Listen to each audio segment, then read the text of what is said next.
जो भी बाँझ औरत कुएं के अंदर जाती तो वह प्रेग्नेंट हो जाती। इसकी वजह जानकर आप लोग भी हैरान हो जाएंगे।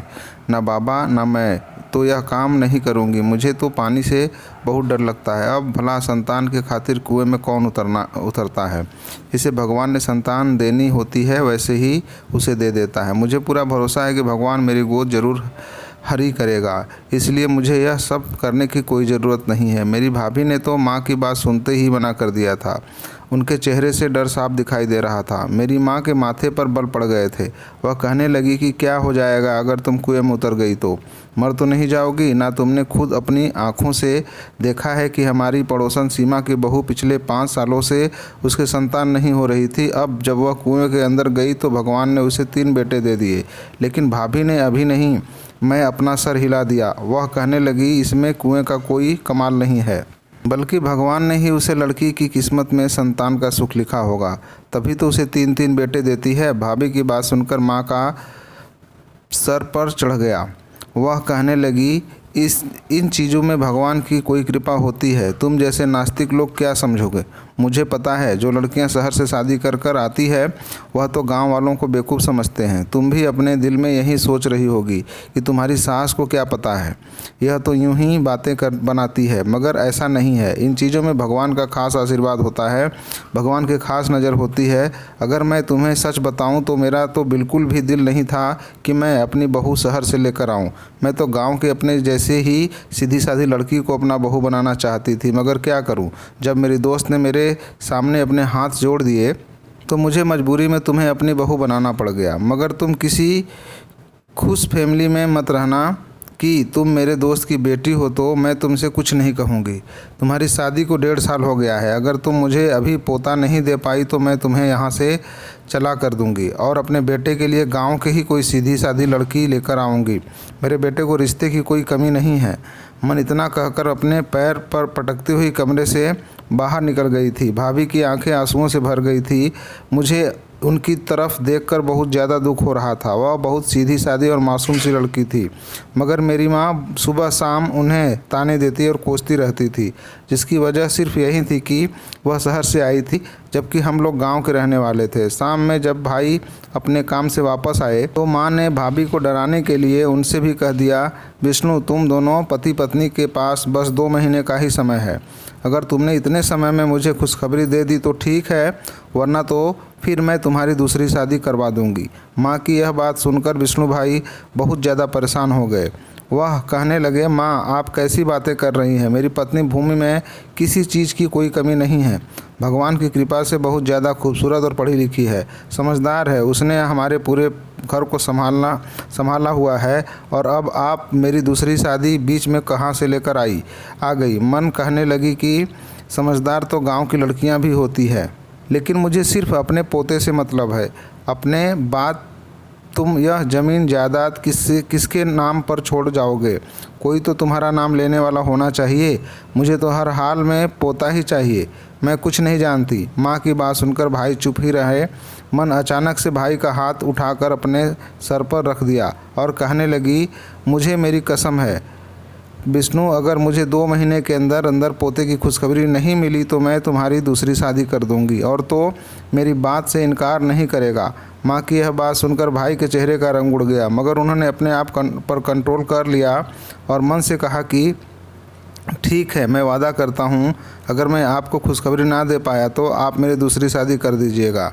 भाई और माँ की बातें भाभी किचन में खड़ी खड़ी सुन रही थी। जब भाई ने माँ से दूसरी शादी के लिए हामी भरी तो भाभी का सांस ऊपर का ऊपर और नीचे का नीचे रह गया।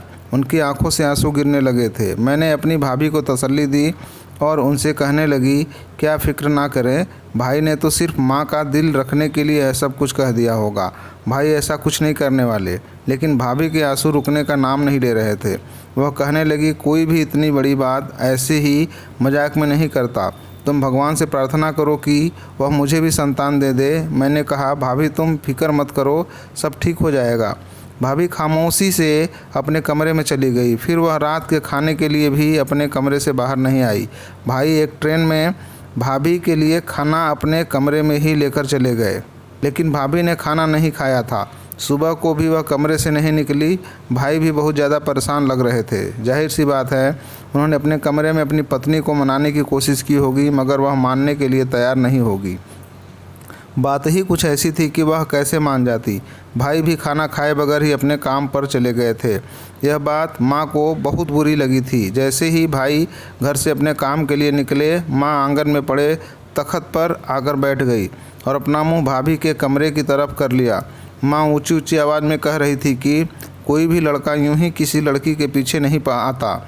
लड़की की तरफ से ही कोई इशारा मिलता है, तभी लड़का उसका दीवाना होता है। मैंने तो हेमा से कह दिया था कि तुम्हारी बेटी में ही कोई खराबी है, मगर वह तो मेरे पैर पड़ गई थी। हाथ जोड़ने लगी, कहने लगी, नहीं नहीं, मेरे बच्ची तो बहुत मासूम है, आप उसको अपने बेटे के लिए पसंद कर ले। अगर यह लड़की शरीफ होती तो क्या उसकी यह तरीके होते जिसकी वजह से इसका पति भूखे घर से बाहर काम पर चला गया। मेरा बेटा 27 साल का हो गया है, आज तक बगैर नाश्ते के मैंने उसे घर से नहीं जाने दिया, मगर जब से यह शहरी औरत हमारे घर में आई है तब से यही सब कुछ चल रहा है। मेरा मासूम सा बच्चा, इससे शादी करके तो उसकी ज़िंदगी ख़राब हो गई। माँ भाभी को बहुत कड़वी कड़वी बातें सुना रही थी। मैं अपने कमरे में बैठी यह सोचने पर मजबूर हो चुकी थी कि कोई अपने दोस्त की बेटी के साथ ऐसा कैसे कर सकता है। इतना बुरा व्यवहार तो कोई अनजाने के साथ भी नहीं करता। असल में हुआ कुछ ऐसा था कि भूमि भाभी जब शहर में रहती थी और कॉलेज जाया करती थी तो आवारा लड़कों का एक ग्रुप उनका पीछा करने लग गया था। उस गिरोह का जो लीडर था वह भूमि भाभी से प्यार करने लगा था और उनसे शादी करना चाहता था, लेकिन वह एक बिगड़ा हुआ लड़का था और ना ही उसका ताल्लुक़ किसी अच्छे ख़ानदान से था। वह एक आवारा किस्म का लड़का था, इसलिए आंटी ने उसका रिश्ता लेने से मना कर दिया। आंटी के सिर्फ एक ही बेटी थी, उसके अलावा उनका कोई और नहीं था और उनके सर पर उनके पति का साया भी नहीं था।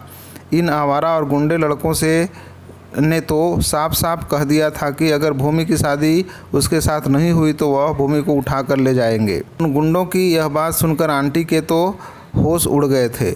इन हालात की वजह से आंटी बहुत ज़्यादा परेशान हो गई थी। अगर कोई और बात होती तो वह कभी भी अपनी बेटी का रिश्ता गांव में नहीं करती, लेकिन जब उन्होंने देखा कि हालत इतनी ज़्यादा ख़राब हो गए हैं तो उन्होंने मन से कहा कि तुम मेरी बेटी अपने बेटे के लिए ले जाओ।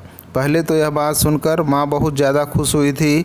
वह कहने लगी, हाँ हाँ क्यों नहीं। लेकिन जब माँ को पता चला कि भाभी के पीछे कुछ गुंडे लड़के लगे हुए हैं तो उन्होंने आंटी से रिश्ता लेने से मना कर दिया था। वह कहने लगी, दुनिया में मेरा एक ही बेटा है, अगर हमने इस तरह एक बिगड़ी हुई लड़की के साथ उसका रिश्ता कर दिया तो मुझे डर है कि मेरे बेटे के साथ कुछ गलत ना हो जाए। वह गुंडे तो उसे मार ही डालेंगे, कहीं वह लड़की अपना बदला मेरे बेटे से ना ले ले, इसलिए मैं तुम्हारी बेटी का रिश्ता अपने बेटे के साथ नहीं कर सकती। लेकिन आंटी ने मेरी माँ के आगे अपने हाथ पैर जोड़ दिए थे, उनके पैरों में बैठ गई थी। कहने लगी, तुम मेरी बेटी का रिश्ता ले लो, नहीं तो उसकी ज़िंदगी बर्बाद हो जाएगी। पता नहीं वह गुंडे उसके साथ क्या करेंगे। मेरी माँ ना चाहते हुए भी अपने दोस्त की बात मानने पर मजबूर हो गई। इस तरह भूमि भाभी की शादी मेरे भाई के साथ हो गई। भूमि एक बहुत ही अच्छी, सुलझी हुई और समझदार लड़की थी। उनको हमारे घर में आए कुल 1.5 साल हो गया था, मगर मैं उनमें कोई भी बुराई नहीं देखी थी। उन्होंने कभी भी मेरे भाई के साथ कोई लड़ाई झगड़ा नहीं किया था और ना ही किसी बात की कोई शिकायत की थी। यहाँ तक कि उन्होंने माँ को भी कभी किसी बात पर कोई जवाब तक नहीं दिया था। पूरे घर का काम भी वही करती थी, मगर फिर भी माँ उनसे नाराज़ ही रहा करती थी। माँ का यही कहना था कि शहर की लड़कियाँ अच्छी नहीं होती। तब मैं अपनी माँ को समझाती रहती थी कि माँ, आप इस तरह भाभी को नहीं कहा करें, हमारी भाभी हर तरीके से एक बहुत अच्छी लड़की है, आपको उनकी कदर करनी चाहिए। मगर माँ यह बातें कहाँ समझती थी। वह तो इसी बात के गुरूर में थी कि उनकी दोस्त ने खुद हाथ जोड़कर अपनी बेटी का रिश्ता उनके बेटे के लिए दिया था। इस वजह से वह अपनी नज़रों में भगवान बन बैठी थी और जो भी बात उनके मुंह में आती वह भाभी को सुना देती। माँ के यह तौर तरीके देखकर मैं बहुत डरती रहती थी। मुझे तो इस बात का डर था कि कहीं जो कुछ वह भाभी के साथ कर रही है वो मेरे सामने ही ना आ जाए। कहती, कहीं आपने माँ के किए की सज़ा मुझे ना मिले। जब मैं अपनी माँ से यह बात कहती तो वह आगे से कहती थी कि तुम्हारे साथ ऐसा कुछ नहीं होगा, तुम बेफिक्र रहो, तुम घर की चार दीवारी में पली बढ़ी हो, तुम्हारे पीछे कौन सा कोई लड़के लगे हुए हैं जिसके वजह से तुम्हें ससुराल में जाकर यह सब बातें सुनाई पड़ेगी। माँ तो बगैर सोचे समझे अपना मुंह फाड़ के यह सब बातें कह देती थी, जबकि मैं तो अंदर तक हल कर जाती थी। खैर, माँ के चीखने चिल्लाने से भाभी डरकर कमरे से बाहर आ गई और चुपचाप नाश्ता बना लिया। वह घर के कामकाज फिर से करने लगी थी, मगर मैं उनके चेहरे पर कोई भी मुस्कुराहट नहीं देखी थी। जब वह किचन में काम कर रही होती तो मैं उनके पास चली गई। मुझे देखते ही वह मेरे गले लगकर रोने लगी और कहने लगी, देख लो, तुम्हारी माँ मेरा घर उजाड़ना चाहती हैं और वह अपने लिए दूसरी बहू लेकर आना चाहती है। जब तुम्हारी दूसरी भाभी इस घर में आ जाएगी तो मैं यह घर छोड़कर हमेशा के लिए चली जाऊंगी। मैं इस घर में नहीं रह सकती। मैं भाभी को तसल्ली दी और उनसे बोली, ऐसा कुछ नहीं होगा, आप बेफिक्र रहे। भाभी फूट फूट कर रोने लगी। वह बोली, जब तुम्हारे भाई ने दूसरी शादी की हामी भर ली है तो फिर भला उसे कौन रोक सकेगा। मगर मैं तुम्हें एक बात साफ साफ बता देती हूँ कि मैं अपने पति को किसी दूसरी औरत के साथ होते हुए नहीं देख सकती। मैं किसी भी हाल में अपने सौतन के साथ नहीं रह सकती। मैं यहाँ से चली जाऊँगी। मैं हंसी और भाभी से कहने लगी, भाभी, इतना सीरियस होने की ज़रूरत नहीं है, सब कुछ ठीक हो जाएगा। फिर मैंने भाभी को मशवरा दिया, आज जब भाई आपको मनाने की कोशिश करे तो आप उनसे झगड़ा ख़त्म कर लीजिएगा और फिर उनसे कहना कि वह आपको शहर लेकर चले जाएं और आपका चेकअप किसी अच्छे और बड़े डॉक्टर से कराएं। भगवान की कृपा से आपके यहाँ भी संतान हो जाएगी। भाभी को मेरा यह मशवरा अच्छा लगा था तो वह एकदम से मुस्कुरा गई और मेरे गले लगकर बोली, तुम्हारा बहुत बहुत एहसान है कि तुमने मुझे यह मशवरा दिया। मैं आज ही विष्णु से बात करती हूँ। फिर ऐसा ही हुआ कि 3 दिन बाद भाई भाभी को लेकर शहर चले गए। माँ ने तो उनसे बहुत मना किया था, मगर वह कहाँ रुकने वाले थे। उन्होंने कहा कि माँ जो बातें अपने मनाने वाली होती है मैं वह बताता हूँ। अब मैं अपनी तसल्ली के लिए अपनी पत्नी को शहर लेकर जाना चाहता हूँ। भाई और भाभी शहर चले गए थे और फिर पूरे 4 दिन बाद ही वापस आए थे, क्योंकि भाभी अपनी माँ के घर रुक गई थी। जब वह दोनों वापस आए तो भाई बिल्कुल नॉर्मल से थे, मगर भाभी का चेहरा कुछ उतरा हुआ था। मैं भाभी के पास गई और बोली, मुझे पता है आप अपनी माँ का घर छोड़कर आई हैं, इस वजह से आप बहुत परेशान होंगी और उदास भी होंगी।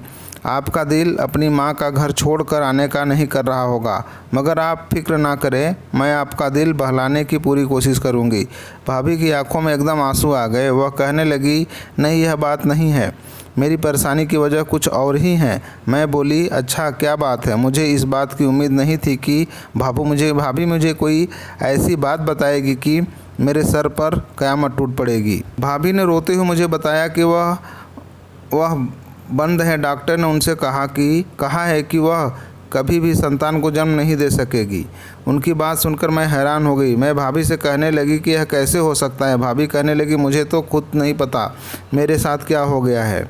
मुझे खुद यकीन था कि एक न एक दिन घर में मेरे बच्चे खेलेंगे, मेरे घर में बच्चों की किलकारी होगी, आवाज़ गूंजेगी। अब तुम ही मुझे बताओ कि मैं क्या करूं। मैं बोली, भाई इस बारे में क्या कहते हैं। भाभी कहने लगी कि तुम्हारे भाई ने कहा है कि वह मेरा पूरा साथ देंगे। अगर मैं उन्हें संतान नहीं दे सकी तब भी वह मुझे नहीं छोड़ेंगे और मेरी हर चीज़ का ख्याल रखेंगे, मुझे कोई परेशानी नहीं होने देंगे। मैंने भाभी से पूछा, तो क्या भाई दूसरी शादी कर लेंगे। भाभी ने अपना सर झुका दिया और कहने लगी, मेरे सामने तो उन्होंने यही कहा है कि वह दूसरी शादी नहीं करेंगे, मगर तुम तो सब कुछ जानती हो ना, पहले ही वह अपनी माँ के सर की कसम खा चुके हैं। मुझे तो यही लगता है कि अब उनकी दूसरी शादी होकर ही रहेगी। मैं बोली, भाभी अब आपने क्या सोचा है, आप क्या करेंगे। भाभी ने उदासी से कहा कि अब मैं क्या करना है, अब मैं सब कुछ हालातों पर छोड़ दिया है, मेरे हालात ही तय करेंगे कि मेरी मंजिल क्या है। उसे समय में भाभी से कहा कि आप एक बार माँ की बात मान लो और उनकी खुशी के लिए इस कुएं में उतर जाएं। जानती हूँ आपको डर लगता है, मगर फ़िलहाल आपके लिए यही ठीक रहेगा। माँ कम से कम 2-3 महीने तो इंतज़ार कर ही लेंगे। जब 2-3 महीने के बाद माँ भाई की शादी कर रही होगी तो आप एक बार फिर से कुएं में उतर जाइएगा। इस तरह हम माँ के सामने भाई को दूसरी शादी से टालते रहेंगे। और फिर आखिर में वह दिन भी आ जाएगा जब भाई में इतनी हिम्मत पैदा हो जाएगी कि वह खुद माँ से कह देंगे कि मैं दूसरी शादी नहीं करना चाहता।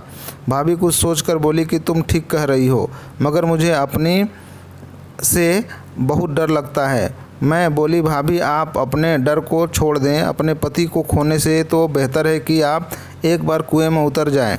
जब इस बार मैं आपसे कहूँगी कि मेरे साथ कुएं पर चलो तो आप फ़ौरन मान जाना। भाभी ने मेरी बातों पर हामी भरते हुए सर हिला दिया।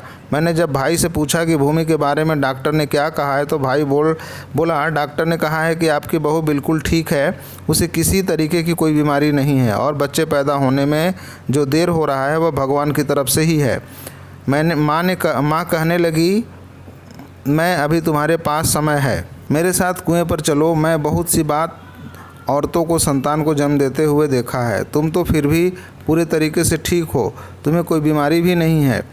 इस हालत में तो तुम्हें जल्दी ही बच्चा हो जाएगा। भाभी कहने लगी, माँ जी अगर आपकी खुशी इसी में है तो मैं आपके साथ चली जाती हूँ। और भाभी की बात सुनकर माँ बहुत ज़्यादा खुश हो गई। वह जल्दी से उठकर भाभी का माथा चूमने लगी और कहने लगी, अगर तुम मेरी यह बात पहले ही मान लेती तो मैं तुम पर इतना गुस्सा नहीं करती। चलो जल्दी से अब तुम तैयार हो जाओ, मैं तुम्हें वहाँ तक लेकर जाती हूँ। भाभी ने मैं सर हिला दिया और उठकर कमरे में चली गई। भाभी जब कमरे से बाहर आई तो मुझसे कहने लगी कि मेरे लिए भगवान से प्रार्थना करना, भगवान मेरे साथ सब कुछ अच्छा करे। मैं अभी उन्हें तसल्ली दी और उनसे कहने लगी कि आप बिल्कुल भी फिक्र ना करें, भगवान सब ठीक कर देगा। भाभी माँ के साथ चली गई। 3 घंटे बाद ही वह लोग वापस आए। जब भाभी वापस आई तो मैं उनसे पूछा कि आपका एक्सपीरियंस कैसा रहा, तो वह उदासी से बोल उठी, मैं अपनी ज़िंदगी में बहुत सारे एक्सपीरियंस करने हैं, तुम फिक्र मत करो, मैं धीरे धीरे सब कुछ सीख लूँगी। मुझे भाभी की तरफ देखकर बहुत ज़्यादा अफसोस हुआ था। उसी समय मैं हाथ जोड़कर भगवान से प्रार्थना की कि मेरी भाभी के लिए सब कुछ आसान कर दें और उन्हें संतान की खुशी दे दें। ऐसे ही समय बीत रहा था। एक दिन भाभी किचन में काम करते हुए चकरा कर नीचे गिर गई। भाभी को गिरता हुआ देखकर मेरी चीख निकल गई। यह तो भगवान का शुक्र था कि उसे समय पर भाई घर पर ही थे। भाई फ़ौरन भाभी को उठाकर किचन में लाए और भाभी को सहारा देकर उठाया और कमरे में ले जाकर लिटा दिया। मैंने उनके ऊपर पानी के छींटे डाले जिससे वह होश में आ गई थी। माँ कहने लगी, विष्णु जल्दी से जो और दाई को बुलाकर लेकर आओ, मुझे तो लगता है कि कोई खुशखबरी है। भाभी कहने लगी, नहीं माँ, अभी इतनी जल्दी खुशखबरी कहाँ से आ सकती है। असल बात यह है कि आजकल मैं बहुत टेंशन में रहती हूँ। मुझे हर समय यही फिक्र लगी रहती है कि क्या मैं माँ बन पाऊँगी या नहीं। बस इसी वजह से चकरा कर गिर गई थी और कोई बात नहीं है। थोड़ी देर आराम करूँगी तो मैं ठीक हो जाऊँगी। मगर माँ तो कुछ सुनने के लिए तैयार ही नहीं थी। उन्होंने ज़बरदस्ती भाई को भेज दिया, कहा कि जाओ डॉक्टर को बुला कर ले आओ। दाई ने जब भाभी को चेक किया तो वह कहने लगी, मुबारक हो, तुम्हारी बहू माँ बनने वाली है। वह उम्मीद से है। यह खबर सुनकर मैं और भाभी और भाई तीनों दंग रह गए थे।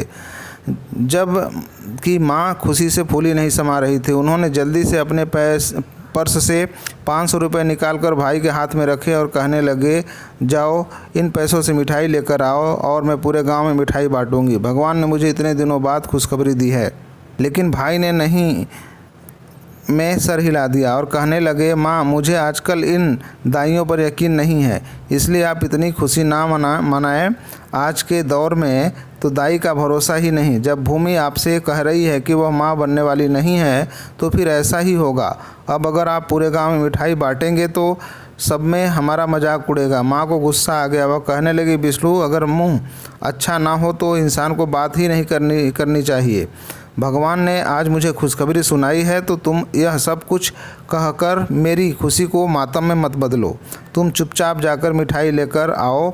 भाई ने भी नहीं में सर हिला दिया और कहने लगा, माँ जब तक मैं शहर के डॉक्टर से अपनी पत्नी का चेकअप नहीं कराऊंगा मैं कोई मिठाई नहीं बांटूंगा। और मैं आपसे भी यही कह रहा हूँ कि खबर की आप किसी को नहीं बताइएगा, सिर्फ अपने तक ही रखना। कहने लगी, तो फिर इंतज़ार किस बात का है, जल्दी से बस की टिकट करो। हम तीनों बोल के चलो जाकर भूमि का चेकअप कराते हैं। माँ ने तो परत आफरी मचाई हुई थी। वह तो कल का भी इंतज़ार करने के लिए राजी नहीं थी, इसलिए भाई को मजबूरन शाम 6 बजे ही टिकट करवानी पड़ी। हम चारों भाभी के साथ घर ही जा रहे थे। भाभी रास्ते में बहुत ज़्यादा उदास और परेशान थी, जबकि माँ के तो जान पर बनी हुई थी। वह भाभी को हंसाने की कोशिश कर रही थी और कहने लगी, अगर तुम इस तरह नाराज़ रहोगी तो बच्चे की सेहत पर बुरा असर पड़ेगा। खुश रहो ताकि मेरा होने वाला पोता खूबसूरत और तंदुरुस्त पैदा हो। माँ की यह बातें सुनकर भाभी और ज़्यादा परेशान होने लगी। खैर, हम रात को देर से ही आंटी के घर पहुँचे थे। माँ तो चाहती थी कि इस समय जाकर भाभी का चेकअप करवा दे, मगर आंटी ने कहा कि ऐसी भी क्या जल्दी है, आप सुबह डॉक्टर के पास जाना। सुबह 9 बजते ही माँ ने शोर मचा दिया कि डॉक्टर के पास जाना है। तब भाई ने माँ से कहा, माँ भगवान का नाम ले और थोड़ा सब्र कर, अभी तो अस्पताल भी नहीं खुले होंगे। और फिर आखिरकार बहुत मुश्किल से माँ 10 बजे का इंतज़ार किया और 10 बजते ही माँ शोर मचाकर भाभी को अस्पताल लेकर चली गई। मुझे बहुत ज़्यादा फिक्र थी। मुझे यही लग रहा था कि जब वह लोग वापस आएंगे तो उनके चेहरे का रंग उतरा हुआ होगा, मगर यह तो चमत्कार ही हो गया था। जब वह तीनों वापस आए तो वह खुशी से पहले नहीं समा रहे थे। भाभी तो जगमगा रही थी। मैं बोली, क्या हुआ भाभी? मेरे गले लग गई और कहने लगी, चमत्कार हो गया है। मैं ही बेवकूफ़ थी जो कुएं की करामात पर भरोसा नहीं कर रही थी। लेकिन मन ठीक कहती थी कि शहर में पिछली बार जिस डॉक्टर से अपना चेकअप करवाने गई थी, आज भी उसी डॉक्टर ने मुझे चेक किया तो वह डॉक्टर भी हैरान रह गई। वह कहने लगी, यह तो नामुमकिन है, यह कैसे हो गया? मुझे तो किसी भी हाल में नहीं लगता था कि तुम माँ बन पाओगी, तो यह तुम प्रेग्नेंट कैसे हो गई? मैं तो खुशी से पूरे घर में नाचने लगी थी। इसके बाद हम 3-4 दिन आंटी के घर पर ही रहे और फिर वापस अपने घर आ गए। घर वापस आते ही पूरे मोहल्ले के लिए मिठाई की टोकरी घर पर लेकर गए। माँ सब लोगों का मुंह मीठा करवाया। मैं बहुत हैरान थी कि आखिर यह सब कैसे मुमकिन है, जब शहर के एक डॉक्टर ने कह दिया था कि भाभी बांझ है, तो फिर वह एक कुएं की वजह से वह संतान कैसे पैदा कर सकती हैं। मुझे तो शुरू से ही ऐसी चीज़ों के बारे में जानने का बहुत शौक़ था। अब तो मेरा शक और भी ज़्यादा बढ़ गया था और मैं शुरू से ही सस्पेंस वाली डाइजेस्ट पढ़ा करती थी। जब और मैं किसी और को कोई राज खुलता तो मुझे बहुत खुशी होती थी। अब मेरी भी ज़िंदगी में यह मौका आया था कि मैं एक रात को खुद से खोलूं। यह काम मुझे बहुत चैलेंजिंग लगा था, इसलिए मैंने सोच लिया था कि घर वालों से चोरी छुपे मैं इस राज तक ज़रूर पहुंचूंगी। और इसके लिए मैंने अपनी एक दोस्त आरती से मदद लेने की कोशिश की। आरती से मदद लेने के लिए कोशिश की मैंने उससे कहा कि आरती, मैं गांव की मशहूर कुएं का राज मालूम करना चाहती हूं।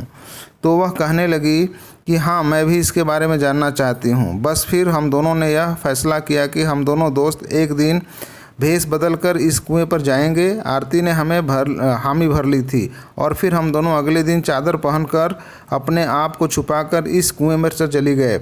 मुझे तो लगा था कि वह कुआं विधानसभा होगा, वहाँ कोई भी आदमी नहीं होगा, मगर यह मेरी गलतफहमी थी। जब हम दोनों वहाँ पहुँचे तो कुएं के पास ही एक औरत बैठी थी। वह कहने लगी, तुम दोनों को क्या परेशानी है? मैं जल्दी से आगे बढ़कर बोली, सिर्फ मुझे परेशानी है, मुझे संतान चाहिए। ये मेरी देवरानी है, मेरे साथ ऐसे ही आई है। कुएं के पास बैठी औरत कहने लगी, मुझे लोग बीवी जो कहते हैं और मैं इस कुएं की रखवाली पर बैठी रहती हूँ। तुम मुझे 500 रुपये दे दो और फिर इस कुएं में एक डुबकी लगा लो, फिर तुम्हें भगवान की मदद से संतान हो जाएगी। 500 रुपये के बारे में सुनकर तो मैं हैरान रह गई थी।